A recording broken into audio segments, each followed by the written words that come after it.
الحمد لله نحمده ونستعينه ونستغفره ونؤمن به ونتوكل عليه ونعوذ بالله من شرور أنفسنا ومن سيئات أعمالنا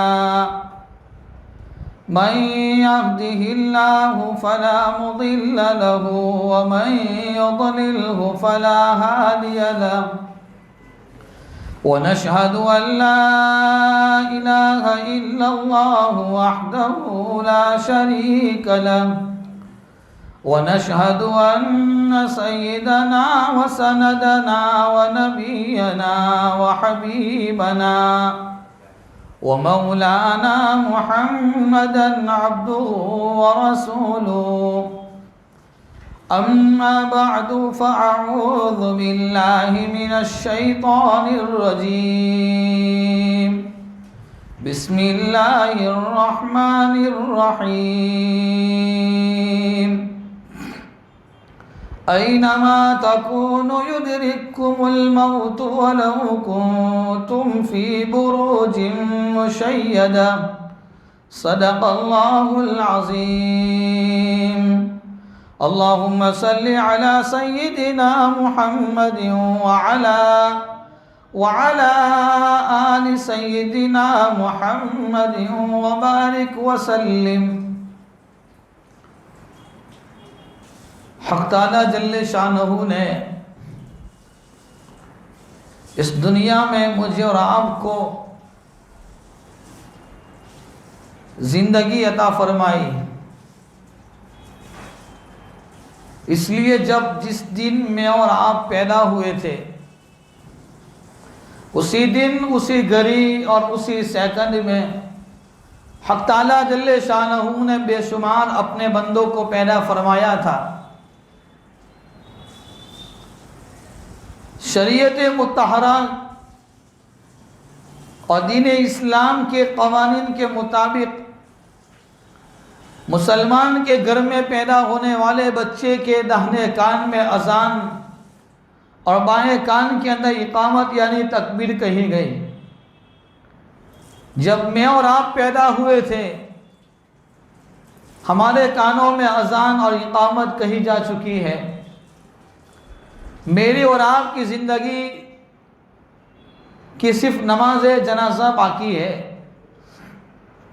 اس لیے جب یہ بچہ دنیا میں آتا ہے، پیدا ہوتا ہے، روتا ہے، چلاتا ہے، چاہے اس دنیا کے اندر دنیا کے کسی بھی خطے میں مسلمان کے یہاں بچہ پیدا ہو یا کسی اور کے گھر میں بچہ پیدا ہو، دنیا میں آنے والا بچہ یا بچی وہ رو کر دنیا میں آتا ہے، اور رو کر اپنے باپ کو، اس خاندان کو، اس گھر والے کو، اس سماج والے کو اور اس سوسائٹی والے کو یہ پیغام دیتا ہے بچہ کہ میں دنیا میں آیا ہوں روتا ہوا، اور میری ضرورتیں میرے رونے پر آپ کے ذریعے سے پوری ہوگی۔ جب بچہ روتا ہے ماں باپ کا دل اندر سے بے چین بے قرار ہو جاتا ہے، اور ماں اپنے بچے کی ضرورت کو پورا کرنے کے لیے تیار ہو جاتی ہے۔ بچہ یہ پیغام دیتا ہے کہ جس طریقے سے میرے رونے پر اے میری ماں تو میری ضرورت کو پورا کرتی ہے، اور سبب اور اسباب کے درجے میں اللہ نے تجھ سے میری ضرورت کو پورا کروایا ہے، اے میری ماں دنیا میں جب بھی تو زندگی کے اندر چاہے کتنے بھی حالات آ جائے، کتنی بھی مصیبتیں آ جائیں، جس طریقے سے میرے رونے پر میری ضرورتیں پوری ہوا کرتی ہیں، او میری ماں اور او میرے باپ اور اے میرے خاندان کے لوگوں، جب تم بھی رو گے اللہ کے سامنے آہوزاری کرو گے تو رب بھی تمہاری ضرورتوں کو پورا کر لے گا۔ اسی لیے دنیا میں بچہ روتا ہوا آیا، سارے گھر والے خوش تھے، ماں باپ مٹھائی تقسیم کر رہے تھے، لڑکی پیدا ہوئی تو جلیبیاں تقسیم کی، لڑکا پیدا ہوا تو پہنا تقسیم اور میٹھی چیزیں تقسیم کی ہے، اور دنیا میں آ کر یہ بچہ یہ کہتا ہے میں روتا ہوا آیا ہوں، میری ضرورتیں اللہ نے میرے رونے پر پوری کی ہیں۔ او میری ماں، میرے دنیا میں آنے کی وجہ سے اور تیری گود میں آنکھیں کھلنے کی وجہ سے کہیں دنیا کے حالات اور دنیا کی مہنگائی اور دنیا کی چیزوں کے اندر کہیں اس طریقے سے ملوث ہو کر تو اپنے حقیقی مقصد سے غافل نہ ہو جانا کہ بچے کے رونے پر اللہ ضرورتیں پوری کرتا ہے۔ اللہ تعالیٰ بچوں کی ضرورت کو پورا کر دیتے ہیں، اسی لیے جب بچہ روتا ہے تو ماں کی چھاتی سے اللہ دودھ کو نکالتا ہے اور بچے کی ضرورت کو پورا کرتا ہے۔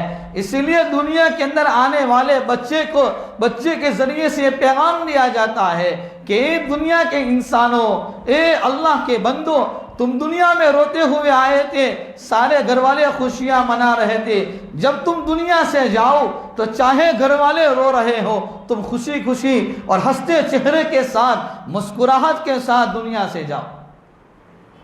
دنیا میں ہزاروں نہیں، لاکھوں کی تعداد میں ایسے لوگ ہیں کہ جو موت کا انکار کرتے ہیں۔ کسی نے یوں کہا کہ اس دنیا کا نظام چلانے والا کوئی نہیں ہے، دنیا کا نظام ایسا ہی چلتا ہے۔ کسی نے یوں کہا نبی اور رسول نہیں ہے، کسی نے فرشتوں کا انکار کیا، کسی نے زمانے کا انکار کیا۔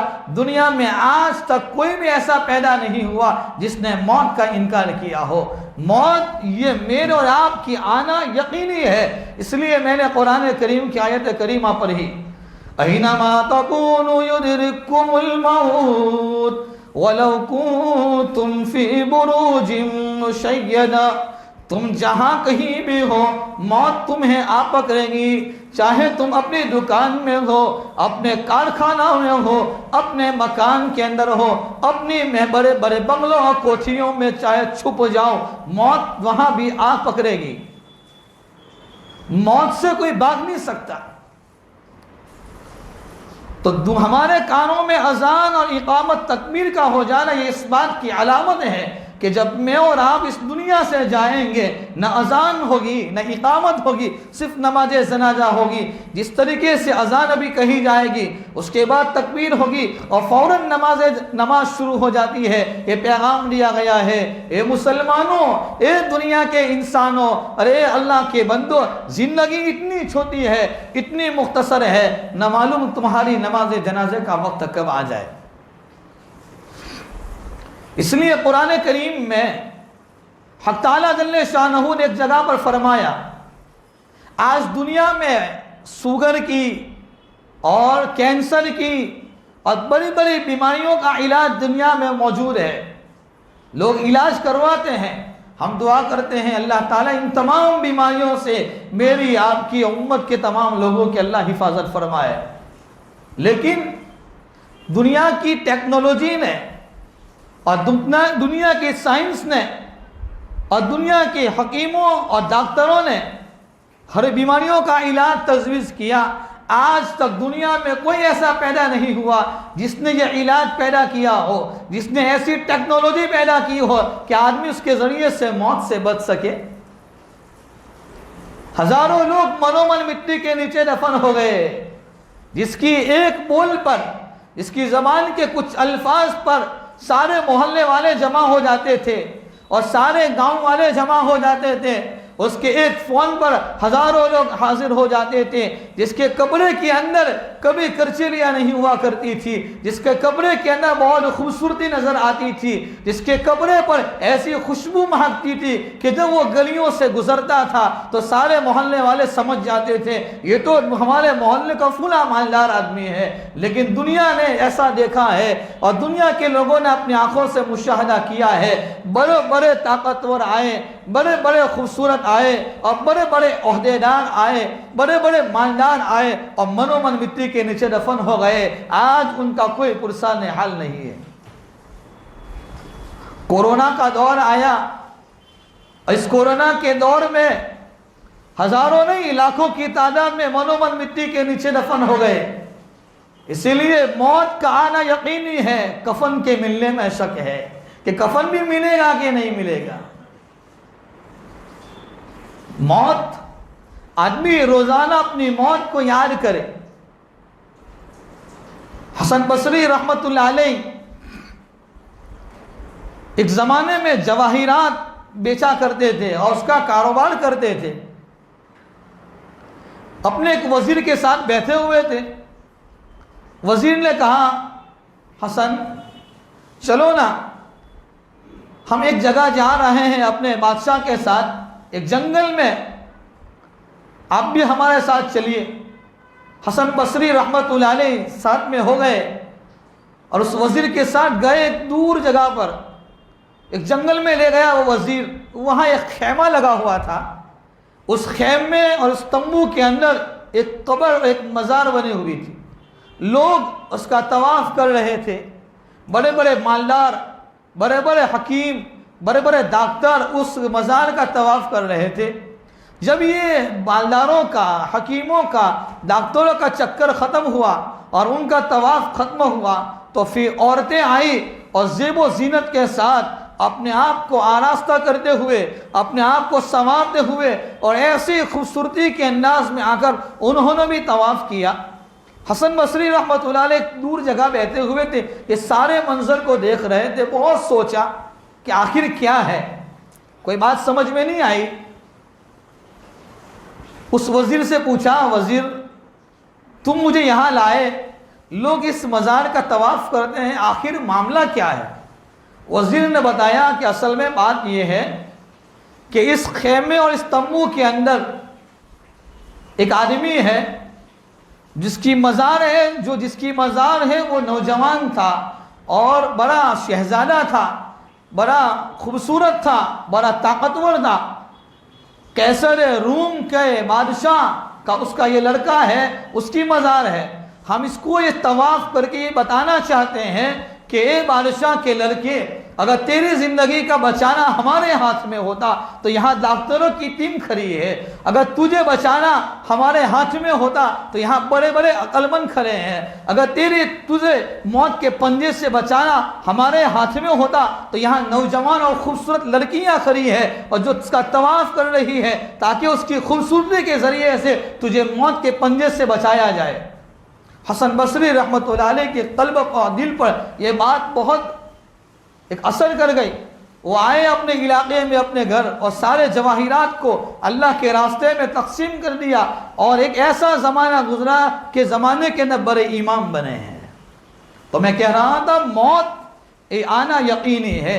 آج جمعہ کا دن ہے, ہم سب غسل کر کر اللہ کے گھر میں آئے ہیں. ہم سب اپنے دلوں پر یہ ہاتھ رکھ کر یہ سوچیں اور یہ غور و فکر کریں کہ کیا جب میں اپنے غسل خانے میں اپنے ہاتھ سے پانی ڈال رہا تھا, کیا اس وقت میں نے یہ سوچا تھا میری زندگی کا ایک دن ایسا آنے والا ہے, نہ معلوم مجھے اس تخت پر لٹایا جائے گا, نہ معلوم میرے بدن پر کون پانی ڈالے گا.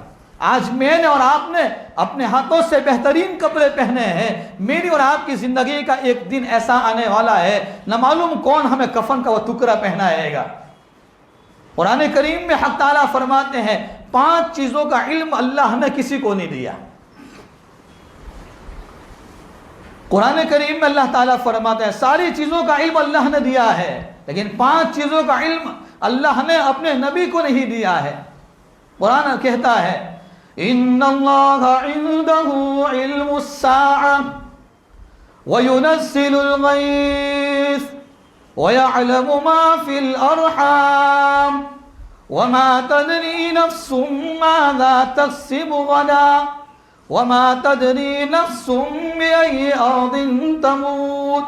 پہلی چیز ان اللہ عنده علم الساعة, قیامت کب آئے گی, قیامت کا فکس وقت, ایگزیکٹلی ٹائم وہ اللہ کی ذات کے علاوہ کوئی بتا نہیں سکتا. قیامت کی نشانیاں احادیث میں موجود ہے.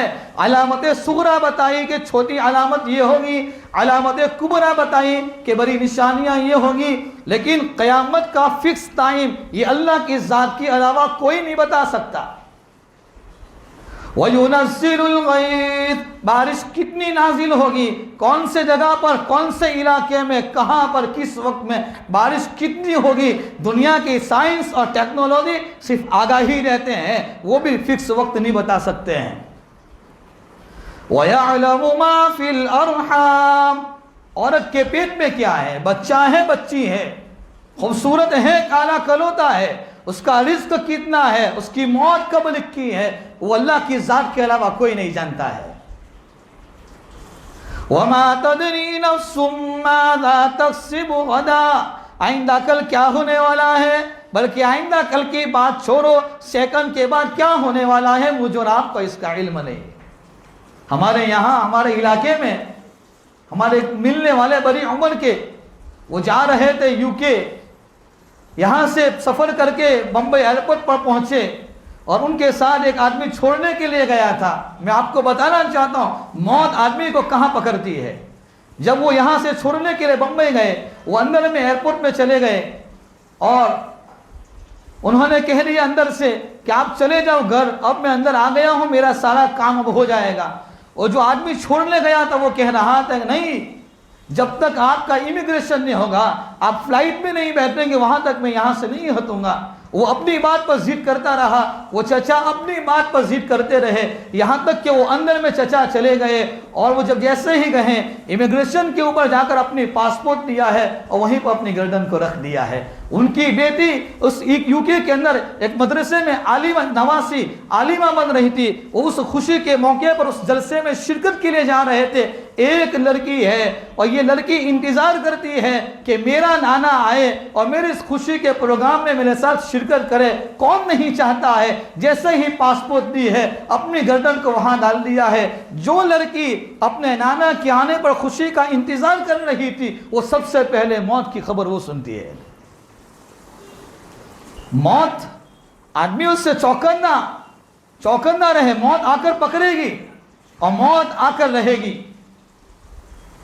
اسی لیے موت سے آدمی غافل نہ ہو. وَمَا تَدْرِي نَفْسٌ بِأَيِّ أَرْضٍ تَمُوتُ, میرے اور آپ کی موت زمین کے کون سے ٹکڑے پر آئے گی, کون سے حصے پر آئے گی, میں اور آپ کو نہیں جانتے ہیں. ابھی سورت کے ایک آدمی ہمارے علاقے میں آئے تھے شادی میں, سلابت پورہ کے. یہ میری آنکھوں کے سامنے قصہ ہے, شاید 10 دن ہوئے ہوں گے. وہ آئے تھے وہاں شادی میں, کھانا کھایا ہے, ظہر کی نماز پڑھی. ظہر کی نماز میں اس آدمی کو میں نے اپنی آنکھوں سے دیکھا ہے کہ نماز کے بعد وہ مسجد کے کونے میں آرام کر رہے ہیں, اور 4 بجے خبر ملی وہ مسجد سے آرام کرنے کے بعد جا رہے تھے پیشاب پاخانے کے لیے, راستے میں گر گئے مسجد کے کمپاؤنڈ میں, وہیں ان کا انتقال ہو گیا. سارے گھر والے آئے تھے اس شادی کے موقع پر. ہم اپنی خوشیوں میں, اپنے دنیا کے دھندوں کاروبار میں ایسے مشغول ہو گئے ہیں کہ ہم نے اس کورونا کے دور میں ہزاروں لوگوں کی خبر ہم نے اپنے کانوں سے سنی ہے, اپنی آنکھوں کو ہزاروں لوگوں کے ویڈیو اور ہزاروں لوگوں کی نیوز ہم نے اپنی آنکھوں سے دیکھے ہیں. لیکن اس حالت کے آنے کے بعد میری اور آپ کی زندگی میں کیا تبدیلی آئی ہے؟ صرف ہماری زبان پر تذکرہ ہے, او ہو اس جگہ پر اتنے لوگ مر گئے ہیں, اس جگہ پر ایسے حادثات ہوئے ہیں. ان حادثات کے بعد, ان حالات کے بعد, ان بیماریاں اور مصیبتوں کے بعد ہماری زندگی میں تبدیلی کیا آئی؟ میں چاہے کتنا بھی بیان کر لوں میری زندگی میں کیا تبدیلی آئی ہے, میں چاہے کتنا بھی 4 مہینے لگا لوں, میں چاہے کتنے بھی 40 دن لگا لوں, لیکن میری زندگی میں میں اور آپ ہم سب اپنی زندگی کا محاسبہ کریں کہ میں روزانہ دین کی دعوت دیتا ہوں, میں روزانہ بیان کرتا ہوں, میں روزانہ بچوں کو پڑھاتا ہوں, میں خود روزانہ قرآن کی تلاوت کتنی کرتا ہوں, میں روزانہ قرآن کی تلاوت کتنی کرتا ہوں, میں روزانہ لوگوں کی ملاقات کر کے لوگوں کو اللہ کے گھر کی طرف بلاتا ہوں, لوگوں کا تعلق اللہ سے قائم کرتا ہوں. میرا تعلق خود کتنا ہے, میری زندگی میں کیا تبدیلی آئی ہے؟ دوسروں کی ذمہ داری بعد میں ہے. سب سے پہلے آدمی اپنی ذات کی فکر کرے, اپنے ذات کی اصلاح کی فکر کرے, اور جو آدمی اپنے قلب کی اصلاح کی فکر کرے گا, اپنے دل کی فکر کرے گا, یاد رکھو موت بھی انشاءاللہ اچھی آئے گی. مسئلہ میری اور آپ کی موت کا ہے. ہزاروں لوگ آئے منومن مٹی میں دفن ہو گئے. سلیمان علیہ السلام کے واقعات میں لکھا ہے کہ سلیمان علیہ السلام اپنے وزیر کے ساتھ بیٹھے ہوئے تھے. ملک الموت انسان کی شکل میں آیا, وہاں ایک آدمی بیٹھا ہوا تھا. وہ ملک الموت انسان کی شکل میں آ کر اس آدمی کی طرف بڑے غور سے دیکھ رہا تھا اور آنکھیں نکال کر دیکھ رہا تھا. تھوڑی دیر کے بعد وہ چلا گیا. اس وزیر نے سلیمان علیہ السلام سے کہا, حضرت سلیمان یہ کون آدمی تھا جو اس آدمی کو بڑی آنکھیں نکال کر دیکھ رہا تھا؟ سلیمان علیہ السلام نے کہا یہ تو موت کا فرشتہ ملک الموت تھا. تھوڑے دنوں کے بعد ملک الموت پھر آیا اور سلیمان علیہ السلام کی مجلس میں آیا۔ حضرت سلیمان علیہ السلام نے پوچھا ملک الموت سے کہ اس دن تم آئے تھے اور بڑی آنکھیں نکال کر اس آدمی کو دیکھ رہے تھے، آخر معاملہ کیا تھا؟ فرمایا کہ معاملہ یہ تھا کہ اس آدمی کی روح نکالنے کا وقت قریب ہے اور ہزاروں میل اس کی روح نکالنے کا حق کا حکم مجھے ہو گیا ہے۔ مجھے تعجب ہے اس آدمی پر کہ یہ غفلت میں زندگی گزار رہا ہے۔ سلیمان علیہ السلام کی مجلس میں جو آدمی بیٹھا ہوا تھا اس نے اس پہلی مجلس میں کہا تھا حضرت سلیمان اللہ تعالیٰ نے آپ کو بڑی حکومت دی ہے، ہواؤں پر حکومت دی ہے، آپ ہوا کو حکم کیجئے کہ مجھے یہاں سے لے جائے اور اپنے علاقے میں لا دے جا کر مجھے اپنے گھر میں پہنچا دے۔ اس لیے کہ جو آدمی آیا ہے اس کی آنکھیں دیکھ کر اور اس کی کیفیت کو دیکھ کر میرے دل میں بڑا خوف پیدا ہو گیا ہے، بڑی خشیت پیدا ہو گئی ہے۔ سلیمان علیہ السلام نے ہوا کو حکم دیا اور وہ ہوا کے ذریعے سے وہ آدمی اپنے گھر میں پہنچ رہا ہے اور جیسے ہی اپنے گھر میں داخل ہو رہا ہے ملک الموت جا کر اس کی روح کو قبض کر لیتا ہے۔ ہم غفلت میں ہیں، ہم یوں سمجھتے ہیں کہ ہم ابھی نوجوان ہیں، بوڑھے ہوں گے تو بعد میں موت آئے گی۔ میرے بھائیوں، قیامت کی نشانیوں میں سے ایک نشانی یہ ہے کہ نوجوانوں کی موت بہت کثرت سے ہوگی، نوجوانوں کی موت کثرت سے ہوگی۔ ہم اپنی زندگی میں اپنی موت کو یاد کریں۔ نبی کریم صلی اللہ تعالی علیہ وسلم نے فرمایا کہ روزانہ قبر یہ آواز دیتی ہے، اس کی آواز کو اگر میں اور آپ سن لیں ہمارا کلیجہ پھٹ جائے گا۔ قبر کہتی ہے روزانہ میں وحشت کا گھر ہوں، میں تنہائی اور کیڑوں مکیڑوں کا گھر ہوں، سانپ اور بچھو کا گھر ہوں، میں نے یہاں آئے ہو تو اعمال صالحہ لے کر آئے ہو۔ یہاں کسی کا خاندان نہیں چلتا، کسی کا نسب نامہ نہیں چلتا، کسی کی ذمہ داری اور کسی کا عہدہ اور کسی کی ایمانداری اور کسی کی خوبصورتی کچھ نہیں چلتا۔ یہ تو دنیا ہے کہ دنیا میں آدمی دوسرے کو پچھاڑنے کے لیے انتھک کوششیں کرتا ہے کہ یہ مجھ سے آگے نہ بڑھ جائے۔ وہاں کسی کے ساتھ اس طریقے سے نہیں ہوگا، وہاں ہر ایک کے ساتھ اعمال کے ساتھ معاملہ کیا جائے گا۔ ہم سوچیں کہیں ایسا تو نہیں ہو رہا ہے کہ میں دین کی نسبت پر دین کا کام کرتے کرتے کہیں ایسا نہیں ہو رہا ہے کہ میری وجہ سے کسی کو تکلیف ہو جائے اور وہ دین کا کام چھوڑ دے، کل قیامت کے دن میں اور آپ اس کا ذمہ دار بن جائیں گے۔ موت کیا ہے؟ ایک اصل حقیقت ہے جو آ کر رہے گی۔ اسی لیے حدیثوں میں آیا جو آدمی روزانہ اللہم بارک لی فی الموت وفی ما بعد الموت، جو آدمی روزانہ 25 مرتبہ اس دعا کو پڑھتا ہے انشاءاللہ شہیدوں کے ساتھ اس کا حشر ہوگا۔ روزانہ اپنی موت کو یاد کریں۔ روایات میں ہے ملک الموت سے اللہ تعالیٰ پوچھیں گے او ملک الموت دنیا میں ساری چیزیں ختم ہو گئی ہیں، کون باقی ہے؟ موت کا فرشتہ کہے گا باری تعالیٰ آپ کی ذات باقی ہے، جبرائیل اور میکائیل باقی ہے اور عرش کے فرشتے باقی ہیں اور میں باقی ہوں، ان کے علاوہ کوئی باقی نہیں۔ اللہ تعالیٰ فرشتے سے کہیں گے موت کے فرشتے کے جاؤ جبرائیل اور میکائیل کو بھی حکم دے دو، ان کو بھی موت دے دو، ان کی بھی موت آ جائے گی۔ پھر سوال ہوگا کون باقی ہے؟ جواب دیا جائے گا کہ روح کے فرشتے باقی ہے، عرش کے فرشتے باقی ہے، ان کی بھی موت آ جائے گی۔ جب سارے لوگوں کی اور سارے لوگ ختم ہو جائیں گے اللہ کی ذات باقی ہے۔ روایات میں ہے اللہ تعالیٰ کی جب ذات اکیلی باقی ہوگی اللہ تعالیٰ آسمان کو زمین کو اپنے ہاتھ میں لپیٹیں گے، چھوڑیں گے۔ 3 مرتبہ ایسا کرنے کے بعد اللہ کی طرف سے اعلان ہوگا لمن الملک اليوم، کس کی حکومت ہے؟ دنیا میں تم کو تھوڑے دن کے لیے تھوڑی حکومت دی تھی، تم اترا کر چلتے تھے، تم سینہ تان کر چلتے تھے، زمین کو پھاڑ کر چلتے تھے، اپنے آپ کو بڑا سمجھ کر چلتے تھے۔ آج بتاؤ کس کی حکومت ہے؟ لمن الملک اليوم، سارا سناٹا چھایا ہوگا، پھر جواب آئے گا للہ الواحد القہار، وہاں کسی کے نہیں چلے گا۔ دنیا میں کسی کو پہچانے کے لیے کتنی بھی محنتیں کر لو، مجھے آپ کو کل قیامت کے دن اس موت کے بعد پوری زندگی کا حساب دینا ہے۔ اسی لیے اپنی موت کو یاد کرو اور موت سے پہلے اس کی تیاری کرو۔ تیاری یہ ہے اعمال صالحہ کریں، نمازوں کو اس طریقے سے پڑھیں وہ یا میری زندگی کی آخری نماز ہے، قدم کو اس طریقے سے اٹھائیں میری زندگی کا یہ آخری قدم ہے، زبان سے نکلنے والے الفاظ ایسے ہو کہیں اس کے بعد میری پکڑ نہ ہو جائے، میری آنکھوں کی حفاظت ہو، دل و دماغ کی حفاظت ہو، بدن کے ایک اعضاء کی حفاظت ہو۔ اسی لیے نیت کرو کہ انشاءاللہ ہم روزانہ اب کے بعد کی زندگی کو موت کی تیاری میں گزاریں گے۔ روزانہ ہر جمعہ کو بیانات ہوتے ہیں اور بیانات سنتے رہتے ہیں، لیکن اس سننے کے بعد علماء کی آمد کے بعد ہماری زندگی میں تبدیلی آنی چاہیے۔ اللہ تعالیٰ سب سے پہلے ہم تمام کو اپنی موت کی تیاری کی توفیق عطا فرمائے۔ اور ایک وظیفہ بتاتا ہوں اخیر میں بہت سوچ کہ سب ساتھی ارادہ کریں، انشاءاللہ باوضو اور وضو کی حالت میں رہنے کا اہتمام کریں گے۔ وآخر دعوانا